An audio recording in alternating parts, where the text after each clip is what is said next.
എൻ്റെ പേര് രാജലക്ഷ്മി. എനിക്ക് ചെറിയൊരു അംബിലിക്കൽ ഹെർണിയയ്ക്ക് കീ ഹോൾ സർജറി ചെയ്ത് ഇനിയും ഹെർണിയ വരാതിരിക്കാൻ വേണ്ടി ഒരു മെഷ് വെച്ചിരുന്നു.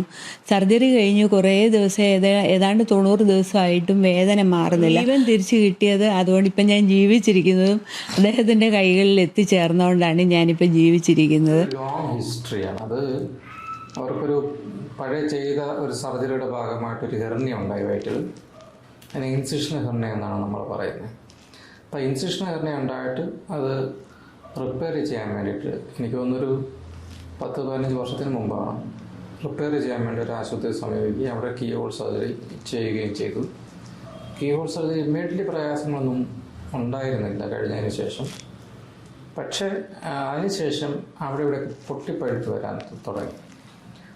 അത് ഏകദേശം 10 വർഷത്തോളം ഈ പൊട്ടിപ്പഴുത്ത് വയറ് ഒരു ഭാഗത്ത് ഹീലായി വരുമ്പോൾ അടുത്ത ഭാഗത്ത് പൊട്ടും, അത് ഹീലായി വരുമ്പോൾ അടുത്ത ഭാഗത്ത് പൊട്ടും. അങ്ങനെ പല പ്രാവശ്യം അത് പൊട്ടി ഏകദേശം 10 കൊല്ലത്തോളം അത് നിലനിന്നിരുന്നു. അപ്പോൾ ഏറ്റവും അവസാനം നമ്മളടുത്ത് വരിക, അത് നമ്മൾ CT ഇമേജിങ് ചെയ്ത് നോക്കിയപ്പോൾ മനസ്സിലാവുന്നത് അത് മെഷ് ഇൻഫെക്ഷനാണ്. അപ്പോൾ ആ മെഷ് ഇൻഫെക്ഷൻ പലതരത്തിലുണ്ടാവാം. ഇപ്പോൾ ബാക്ടീരിയൽ ഇൻഫെക്ഷൻ നമ്മൾ പറയുന്നത് പോലെ തന്നെ എട്ടിപ്പിക്കൽ ബാക്ടീരിയൽ ഇൻഫെക്ഷൻ ഉണ്ട്. അങ്ങനെയൊക്കെയുള്ള ഇൻഫെക്ഷൻസ് എന്ന് പറഞ്ഞാൽ നമ്മൾ കൂടുതൽ പ്രയാസങ്ങൾ ഉണ്ടാക്കുക മാത്രമല്ല, ഇതിങ്ങനെ വന്നും പോയി ഇരിക്കുകയും ചെയ്യും. അത് നമ്മൾ അതിന് വേണ്ടിയിട്ട് മെഷ് കംപ്ലീറ്റ് ആയിട്ട് റിമൂവ് ചെയ്യണം.